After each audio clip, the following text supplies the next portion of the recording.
nakakalungkot din. Pero ito, sinasabi ko, hindi para manguyam, hindi para mang-atake, kundi para magtuwid. Kasi kung hindi na ituro ni Manalong sugo ng Diyos sa kanila raw, at least ako, hindi naman nila ako kinikilala, maituro ko naman sa kanila. Gusto ko lang parinig sa inyo para sabihin sa inyo na hindi ako nang-aatake, wala akong masamang layunin. The reason I'm explaining these things is to give hope sa mga tao sa mundo sa panahong ito. Magandang araw po sa inyong lahat, Sir JR po ng Usap-Usap University at nagbabalik na naman po tayo mga ka-U3 sa atin pong channel. Ang atin po ginagawa rito, tayo po ay nanonood ng mga religious preachings, mga discussions mga ka-U3 at syempre ang atin pong pinaka-requested po talaga na preacher dito po sa ating channel si Brother Eli at ito po ay mula daw sa kanyang live stream ito live stream mga ka-U3 at ito po ay sa kasagsagan po ng pandemya and this is actually related po mga ka-U3 sa atin pong napag-usapan in the last episode still about afterlife, the end times at parte po ito ng napakarami na po nating mga iba't ibang mga compilation po ng videos patungkol nga po sa nasabing topic mga ka-U3. So sa akin pong background po sa pag-aanalisa, ako po ay dating university debater mula po sa MSU IIT sa loob po ng 3 taon. Ako rin po ay nagdebate sa ABS-CBN News Channel at ako ay membro ng isang international public speaking organization, ang Toastmasters International.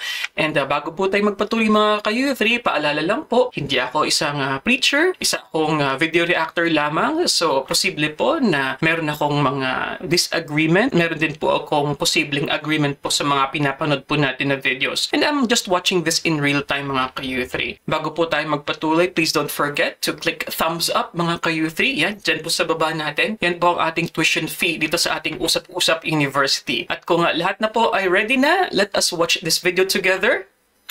Let's go! Ang Diyos naman po ay maawain. Humingi tayo ng tawad, manalangin tayo. Ang isang pag-asa po na nakikita ko, hindi naman siguro tayong lahat ay mamamatay sa salot na ito.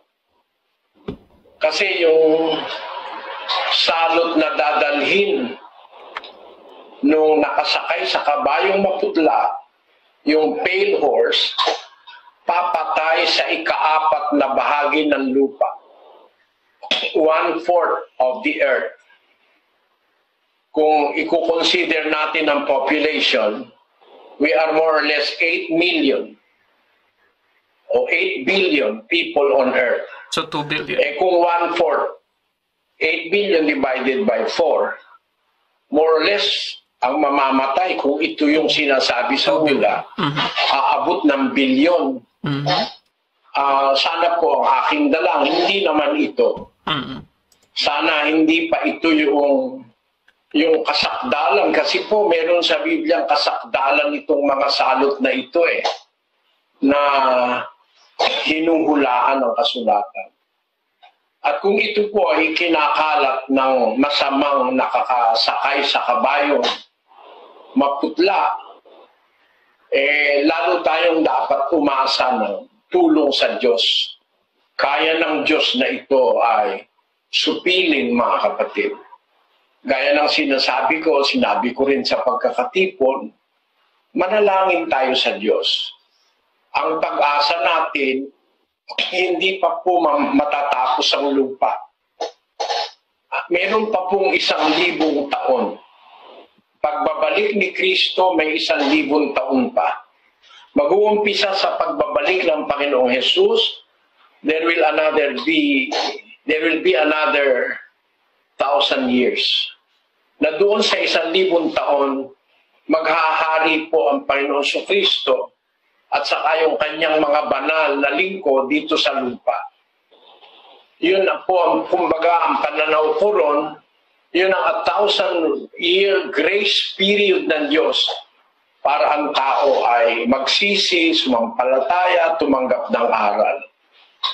Mag-uumpisa po yung 1,000 taon sa pagbabalik ni Kristo.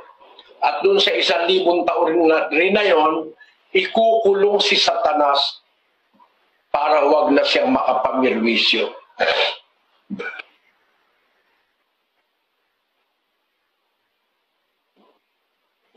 Sinasabi po yan sa Apokalipsis 23 at 6.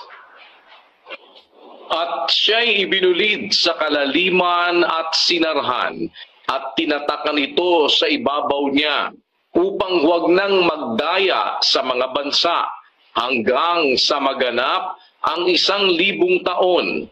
Pagkatapos nito ay kailangang siya'y pawalang kaunting panahon. Ikukulong si Satanas ng 1,000 taon.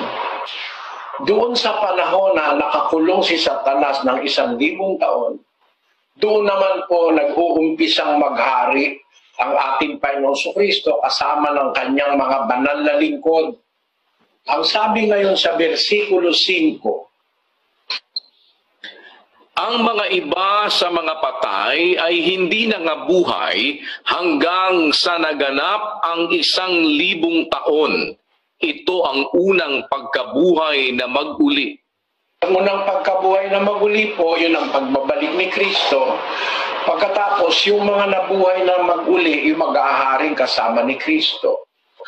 Yun namang ibang patay, hindi mabubuhay until na matapos yung 1,000 taon. Sa versikulo 6 ngayon. Mapalad at banal ang makalakip sa unang pagkabuhay na mag-uli. Sa mga ito'y walang kapangyarihan ang ikalawang kamatayan, kundi sila'y magiging mga saserdote ng Diyos at ni Kristo at maghaharing kasama niya sa loob ng 1,000 taon. Ayan, mag-aari ang Panginoong Jesus dito sa lupa kasama yung mga nabuhay na maguli sa unang pagkabuhay na maguli, mag-aari sila sa loob ng 1,000 taon. Kaya ang akin pong tinitingnan, siguro hindi pa naman ito yung salot na papatay ng ika-4 na bahagi ng mga tao sa lupa. 25%. Mag-aalaw pa siguro ang Panginoon na ang mga tao ay mapagharian pa ni Kristo at ng kanyang mga lingkod na banal sa loob ng 1,000 taon. Pero kung hindi ito yung salot na yon, ay dapat po tayong mag-ingat, mga kapatid. Ang mabuting balita, yung pagbabalik ni Kristo, magaganap yan para dito sa lupa mawala ang salot. Doon sa panahong nag-aari si Kristo dito sa lupa, walang bata na mamamatay na hindi 100 taon. So ito po, very new information po ito sa akin dahil ito po yung exact na na-mention ni Brother El sa past video reaction natin na ang lifespan po ng tao ay hahaba. So by infancy, ayan, sanggol pa lang, minimum parang ganon, 100 years old. So mas maganda ang pamamalakad din po ng gobyerno. That's what Brother Eli mentioned here. And I find it interesting na he said na yung 1,000 years is a grace period kumbaga. So kung iisipin natin, na-mention ni Brother Eli, there will be a pale horse and it would kill 1/4, 25% ng populasyon. Kung sa ating panahon ngayon, 8 billion, so 2 billion will die and then the 3/4 will remain. So after po niyan, darating si Jesus Christ at meron po, kung di ako nagkakamali, na resurrection, no? Meron din pag-aagaw na mangyayari. And then after that is the 1,000-year na reign dito po sa mundo. And at the same time, Satan will be imprisoned. So yun po yung maalala po natin sa mga past video reactions po natin, mga ka-U3. So, let's continue. Doon sa kasalukuyan ng paghahari ni Kristo, maaari hindi ito pinag-aaralan sa ibang relihiyon, pero nasa Biblia po ito. Doon sa paghahari ni Kristo ng 1,000 taon, ang sabi po sa Biblia, doon sa mga panahon na yon, ay hindi mamamatay ang bata na bata. Sabi sa Biblia. Basahin natin ang 65:20 ng Isaias, kapatid na Daniel. Hindi na magkakaroon mula ngayon ng sanggol na mamamatay o ng matandaman na hindi nalubos ang kaniyang mga kaarawan, sapagkat ang bata ay mamamatay na may 100 taong gulang at ang makasalanan na may 100 taon ang gulang ay susumpain. Ito po, mangyayari ito sa loob ng 1,000 taon. Kung saan naghahari ang Kristo, walang mamamatay ng bata. At aabot ang bata ng 100 taon. At yun namang matatandang aabot ng 100 taon na ayaw sumunod kay Kristo, susumpain. Hindi po ito sa langit mangyayari. Hindi rin ito sa paraiso mangyayari gaya ng saksi ni Jehovah. Hindi rin ito mangyayari sa alapaap gaya ng sabi ng mga iglesia ni Manalo. Mangyayari po ito dito sa lupa, kung saan maghahari ang Panginoong Kristo sa loob ng 1,000 taon. At doon sa paghahari niya, lilipulin niya ang lahat ng kasamaan sa lupa. Kasama na yung mga salot na yan. Doon sa loob ng 1,000 taon. Basahin po natin ang Apokalipsis. Sa Kapitulo 1 at ang bersikulo ay 3. Pakinggan niyo po, mga kapatid. Mapalad ang bumabasa at ang nakikinig ng mga salita ng hula at tumutupad ng mga bagay na nangasusulat doon, sapagkat ang panahoy malapit na. Si Juan sa 7 iglesia na nasa Asya, biyaya ang sumainyo nawa at kapayapaang mula doon sa kanya na ngayon at ng nakaraan at darating, at mula sa 7 espiritu na nasa harapan ng kanyang luklukan, at mula kay Hesukristo na siyang saksing tapat na panganay sa mga patay at pangulo ng mga hari sa lupa, doon sa umiibig sa atin at sa nagkalag sa atin sa ating mga kasalanan sa pamamagitan ng kanyang dugo. At ginawa tayong mga hari, mga saserdote sa kanyang Diyos at Ama. Sumakanya nawa ang kaluwalhatian at ang paghahari magpakailan-kailanman siya nawa. Gusto ko anyayahan yung inyong kaisipan, mga kapatid. Doon sa versikulo 6, ginawa tayong mga hari, sabi ng salita ng Diyos. Mga saserdote sa kanyang Diyos at Ama. Kailan po magaganap ito na yung mga lingkod ni Kristo gagawin niyang mga hari at mga saserdote sa Ama? Basahin natin uli yung Apokalipsis, versikulo 20 at kapitulo 20 at versikulo 4. At nakakita ako ng mga luklukan at ng mga nagsisiluklok sa mga ito. Sila'y pinagkalooban ng paghatol, at nakita ko ang mga kaluluwa ng mga pinugutan ng ulo dahil sa patotoo ni Jesus at dahil sa salita ng Diyos, at ang mga hindi sumamba sa hayop o sa kanyang larawan man, at hindi tumanggap ng tanda sa kanilang noo at sa kanilang kamay, at sila'y nangabuhay at nagsipagharing kasama ni Kristo sa loob ng 1,000 taon. Yun po palang mga taong sumunod kay Kristo, yun po pala ang unang mabubuhay. Sa unang pagkabuhay na maguli, pagbabalik ni Kristo. Sila ang maghaharing kasama ni Kristo sa lupa sa loob ng 1,000 taon. Ito, pinagtatawanan tayo ng mga ministro ni Manalo. Sabi, paano ikaw maghahari sa lupa? Magugunaw na ikaw ang sanlibutan. Sabi, yun po ay maling aral ng iglesia ni Manalo. Hindi pa po magugunaw ang sanlibutan. Pagbabalik ni Kristo, bubuhayang maguli ang mga banal. Pagkabuhay nilang maguli, mag-uumpisa ang 1,000 taong paghahari nila. Yung mga banal gagawing mga hari at maghahari kasama ni Kristo sa loob ng 1,000 taon. Dito sa lupa mangyayari yon. Hindi po yun dun sa alapaap, hindi yun dun sa langit. Pakinggan nyo ang sabi dito sa 5:8 ng Apokalipsis.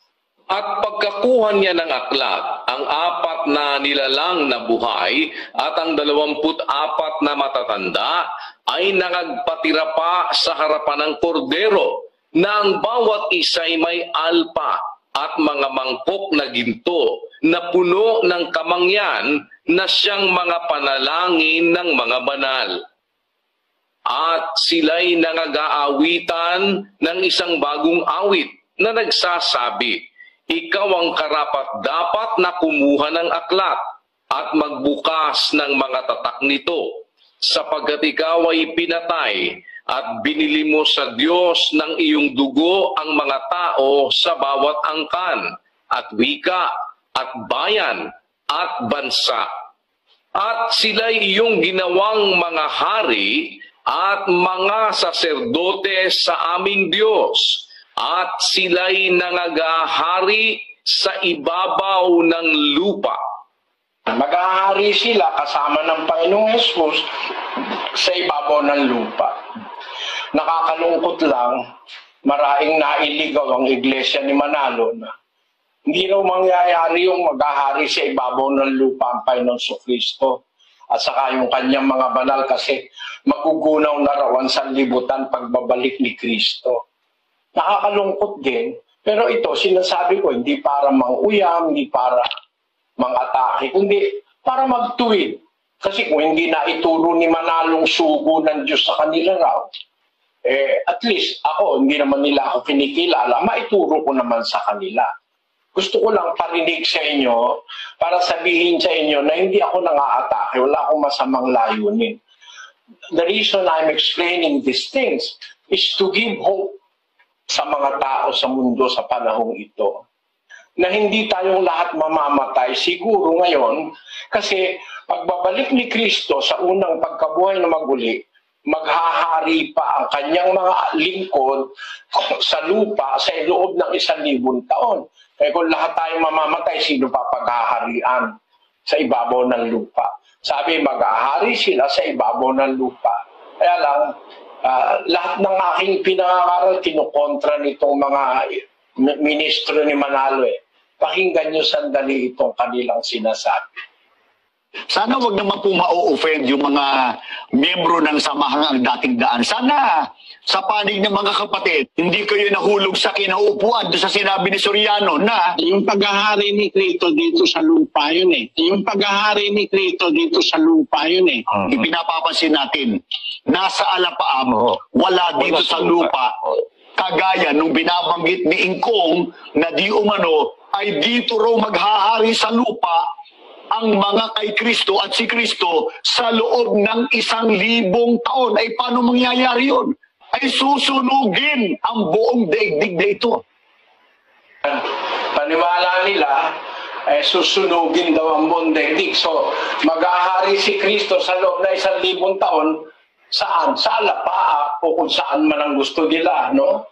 Tayo po, hindi tayo humihiwalay sa Biblia. Okay, kung maalala nyo po mga ka-youth, the last time ay na-mention din po natin at nabigyan natin ng reaction mga ka-youth, yung discussion din po ng ang tamang daan patungkol nga po sa 1,000 years. And it was actually more like a criticism nga po. So yung exact clip na yun, I think it's very much related to what we watched mga ka-youth na yun nga po. Parang ang understanding is, pagbalik po ni Jesus Christ, automatically, parang magsa-start na po yata ang final judgment kung di po ako nagkakamali. And yun nga po, immediately the earth will burn. Mawawala ang earth, masusunog po kung hindi po ako nagkakamali. So, ang sinasabi po ni Brother Eli dito, di kung magkaganon, anong mangyayari doon sa 1,000 years? Kung nga wala ng earth, saan na nga magro-rule pa, no? Ng 1,000 year na dominion yung mga Kristiyano, yung mga kay-Jesus, mga kay-U3. So, yan po ang maalala po natin. Ang sabi ng Biblia, sila'y mga naghahari sa ibabaw ng lupa. Kailan mag-uumpisa silang maghahari? Sa pagkabuhay na maguli ng mga patay, ang mga nangamatay unang mabubuhay na maguli, maghahari silang kasama ni Kristo sa lupa sa loob ng 1,000 taon. Ang liwanag naman ito Sayang, hindi na ituro ni Manalo na kamatayan na ng 2 Manalo, hindi na ituro na ang paghahari ni Kristo hindi sa langit. Mag-ahari muna siya dito sa lupa pagkatapos ng unang pagkabuhay na magmuli. Basahin natin ang 6, Apokalipsis 26. Mapalad at banal ang makalakip sa unang pagkabuhay na maguli. Sa mga ito'y walang kapangyarihan ang ikalawang kamatayan, kundi sila'y magiging mga saserdote ng Diyos at ni Kristo at maghaharing kasama niya sa loob ng 1,000 taon. Yan, maghaharing kasama ni Kristo yung mga unang nabuhay na maguli. Maghaharing kasama niya sa loob ng 1,000 taon. Yung iba sa mga patay ang wika, hindi mabubuhay hanggang hindi maganap ang 1,000 taon.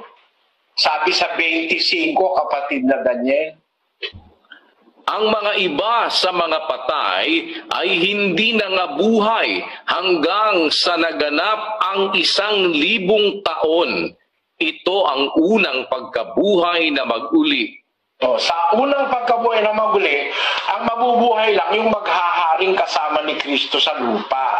Ang paghaharian, yung mga taong narito sa lupa na hindi pa alagad ng Diyos, di pa sumusunod, bilyon ng tao ngayon Maghahari ang Kristo pagkatapos ng unang pagkabuhay, yung mga binuhay sa unang pagkabuhay, maghaharing kasama niya sa ibabaw ng lupa sa loob na 1,000 taon. Pagkaraan ng 1,000 taon, sakalang bubuhayin yung ibang mga patay na hindi nakasama sa unang pagkabuhay. Hindi pala lahat. Kung maniniwala tayo kay Manalo at sa kanyang mga ministro, pagdating daw ni Kristo, mabubuhaw na ang sanlibutan. Paano yung hindi pa nabubuhay? 1,000 taon pa hihintayin nun bago mabuhay. Di pati yun sunog ng lahat, hindi na mabubuhay yung mga patay na yun na hindi nakasama sa unang pagkabuhay. Mag-isip ka, Michael. Ito hindi tinuro ng sugo mo. Akong magtuturo sa'yo. Wag ka lang magtaas ng pride. Talagang hindi alam ito ng mga ngaral mo. Ito nagbibigay ng pag-asa sa atin Halimbawa, ngayon dumating si Kristo, no? Kung tayo kay Kristo, yung mga namatay, mabubuhay maguli. Yung mga buhay naman, aagawin kasama ng mga nabuhay na maguli. Magkakaroon ng pagkakatipon kay Kristo somewhere sa alapaap. Pagkatapos, maghahari sila sa lupa, yung mga naiwan dito. Kasi hindi naman lahat ng tao agawing lahat Yun lamang nabubuhay kay Kristo at saka yung nabuhay na maguli sa una. Yung mga yun ang maghaharing kasama ni Kristo sa loob ng 1,000 taon. Saan maghahari? Gugunawin na ang mundo.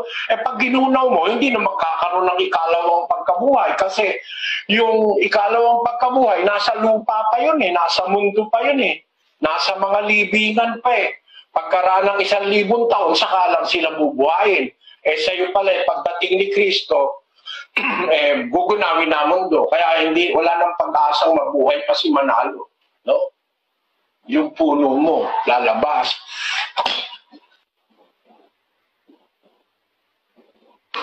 Yung mga galit sa akin sa social media, gusto ko lang makatulong. Na yung hindi naintindihan ni Manalo, pinapaunawa ko sa inyo. Hindi totoo na maghahari sa alapaap. Sa 1,000 taon, lulutang-lutang ka sa alapaap. Maghahari dito sa lupa, sa loob ng 1,000 taon. Ang paghaharian, yung bilyon-bilyong mga tao na hindi nakasama sa pag-agaw. Doon sa tinatawag na rapture. Yung mga taong wala pang alam kay Kristo, bibigyan ng chance yun sa loob ng 1,000 taon. Kagaya ngayon 1 bilyon at 200 milyon ang Budista. Hindi naniniwala kay Kristo, hindi kilala si Kristo. 1 bilyon ang mga Hindus. Mahigit na kalahating bilyon ang mga ateista. Meron din sigurong kalahating bilyon ang mga agnostics. Ang agnostics. Di yung palang halos 4 na bilyon na.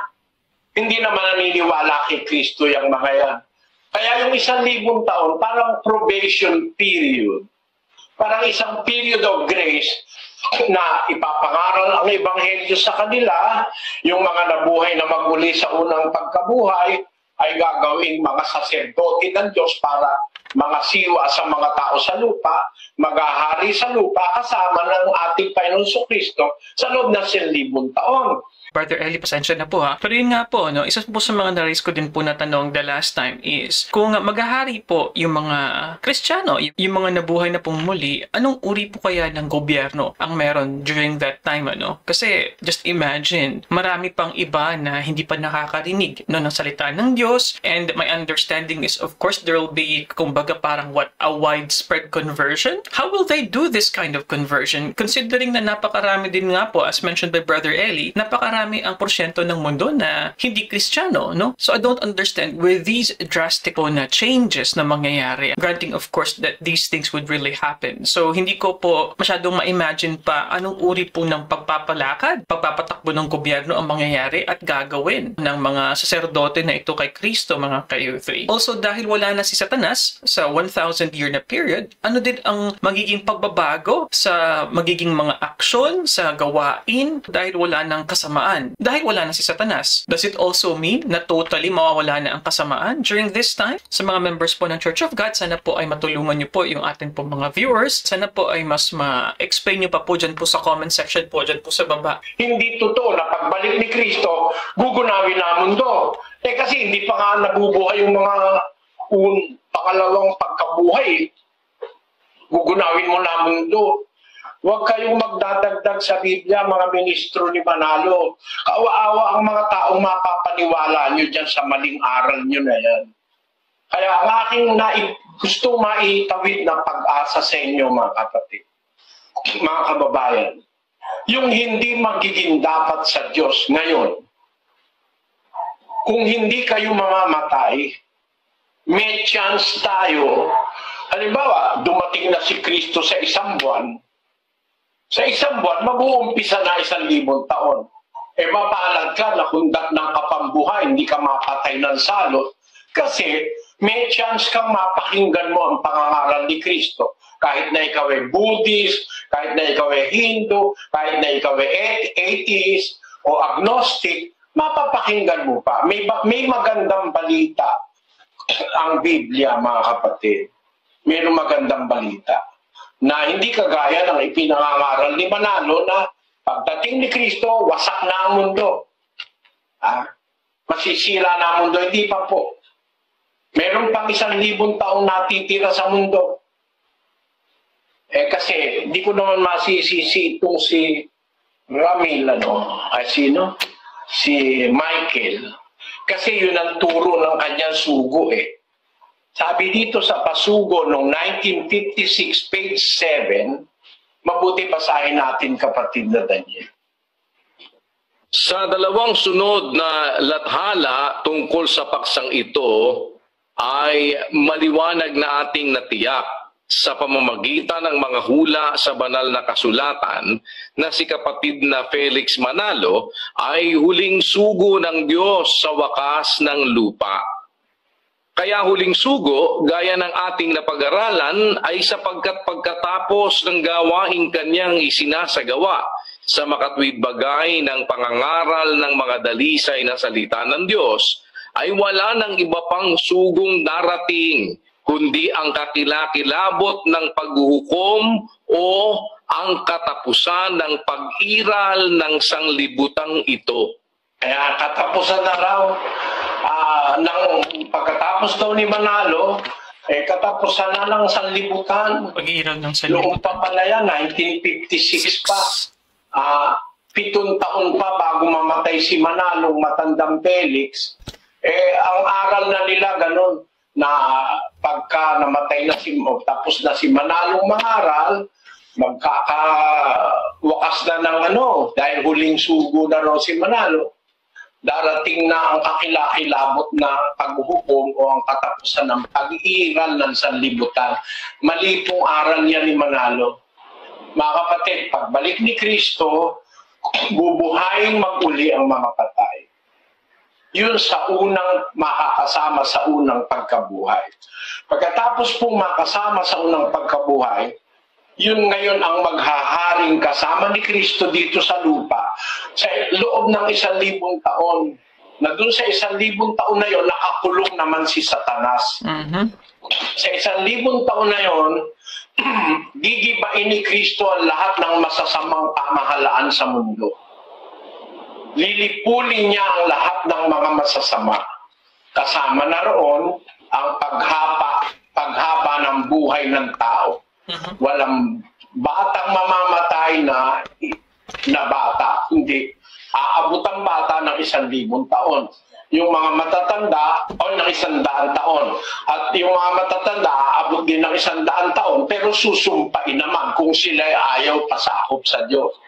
Kaya sabi ko, yun pong 1,000 taon, yun Grace po period. ang pinaka-grace period ng mundo. Okay, before we continue there, so may na-mention po si Brother Eli na paglipol po ng masasama. So, how will this be done though? So, dahil, ano ba, ang lilipulin, mga espiritu ba ito? O mga tao rin? So, magkakaroon po ng patayan? Magkakaroon ba ng gyera? At ito ay gyera ng mga Kristiyano na kung saan tatalon nila ang mga masasama so that after that, they will be able to establish the 1,000-year reign? So, hindi ko po gaano maintindihan ito mga ka-U3, yung mga events na mangyayari within 1,000 years. So hopefully, no, matulungan niyo po kami. Hindi lamang po sa members po ng Church of God, pati na rin po sa mga ka-youth din po natin from other faiths, no, other religions. Ano po ang turo po sa inyo? Anong mga doktrina po ang nituro po sa inyo ng inyong mga pastor, ng inyong mga ministro? Patungkol din nga po dito para po makompare din po natin. So let's continue. Yung mga hindi pa nakakakilala kay Kristo, ngayon po kasi, I am experiencing this. Napaka-limited po ng ating broadcast sa India. Meron po tayong broadcast sa Mumbai, may broadcast tayo sa ibang panig ng India. Pero lahat po ng materials of broadcast, napakatindi ng kanilang censorship. Ayaw nilang mababanggit mo yung maling ginagawa ng mga Hindus. At ang ating mga kapatid sa India, nababautismohan, patago, paghating gabi. Kasi galit sila sa mga Kristiyano. Saying it frankly, hindi ka makakapangaral ng hayagan sa India. Pag may dala kang Biblia, you will suffer the consequences of being a Christian. Gayon din naman sa Middle East. Hindi ka naman maipapangaral si Kristo sa Middle East. Bawal din magdala ng Biblia ron. Kaya meron pa pong 1,000 taon para ipangaral ang Ebanghelyo sa lahat ng mga bansa, pati na yung bansang ngayon ay hindi mapasok ng Biblia. Yun ang kumbaga sinasabi kong parang grace period. Giving humanity the chance to believe the truth. At pagkatapos po nito, 1,000 taon, bubuhayin ngayon uli yung mga hindi nabuhay sa unang pagkabuhay. Tapos, haharap na ngayon sa hukuman doon sa 20 Gs at 12 ng Apokalipsis. Pagkatapos na ng paghukom, saka ngayon ibubulid ang dyablo at lahat ng kaaway ng Diyos sa dagat-dagatang apoy. Doon lang po masisira ang mundo. Hindi pagdating ng Kristo, sira na agad. Maling aral ni Manalo yan. Kaya ko po ito sinasabi, to give us yung hope, rays of hope, na pati yung mga kaaway natin, mga Hindus, mga kung ano-anong relihiyon na hindi naniniwala kay Kristo, mai-extend natin sa kanila ang ating pagmamahal sa pamamagitan ng pagbabalita ng aral ni Kristo sa kanila, kung hindi man ngayon dun sa darating na 1,000 taon. Kaya ang buhay po ng mga Kristiyano ay nakataya. Alam natin, mayroong kabayong maputla na andaladalay kamatayan sa pamamagitan ng salot. Mag-ingat po tayo. Iingatan tayo ng Diyos.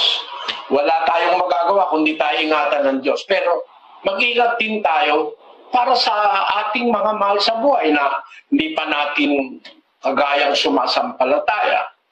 Baka naman madalan pa natin sila nung salot na dadalhin mo sa sapatos mo, sa kotse mo.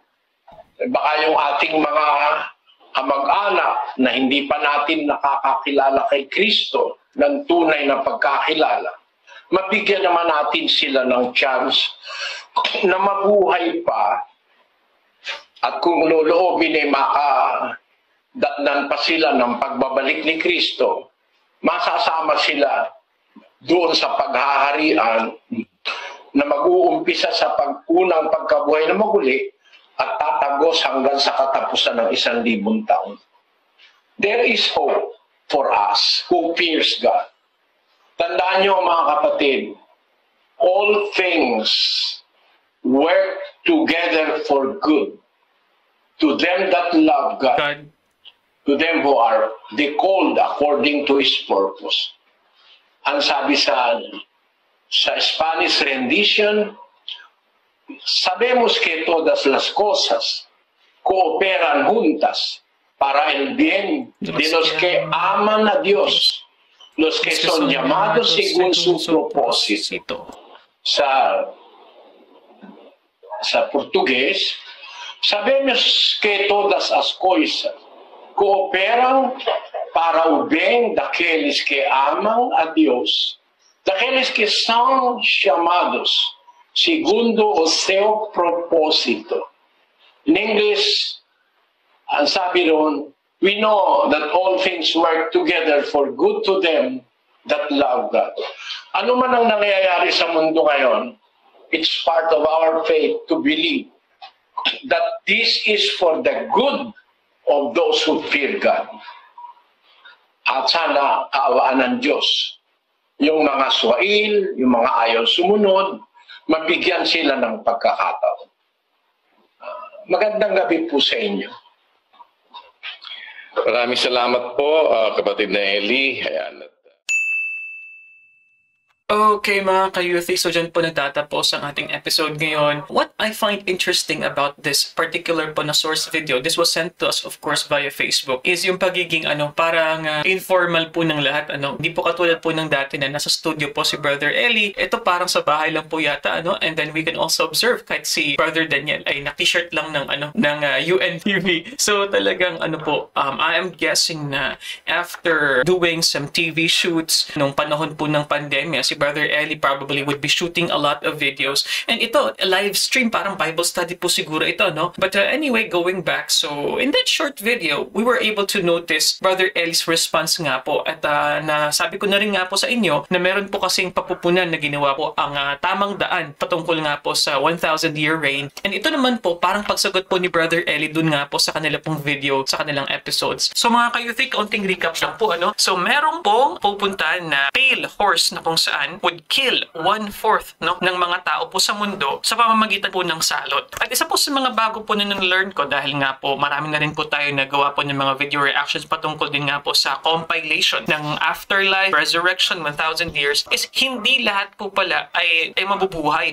Meron pong parang first na pagkabuhay, and then 1,000 years, and then after that, yung sa second na naman na pag-resurrect po sa mga namatay na, ito na po yung lahat na final judgment. And then after that, so si Satanas po ay mabubulid, kung di ako nagkakamali, sa dagat-dagatang apoy, and then ito na po yung mundo nga po na mawawala na, masusunog na po. So if I missed something else mga ka-youth, or may information po ako na parang kulang, please don't hesitate po na mag-type po dyan sa baba ng inyo po mga explanation. At kung kayo naman po yung mga katanungan pa po, also please don't hesitate na mag-comment po dyan, dahil sigurado po ako na marami din po mga members po ng Church of God at saka mga iba pang mga nagsusuri din po, mga scholars din po ng Biblia po, na mga viewers po ng U3. I'm sure po ako na mag-reply po dyan sa inyo sa baba.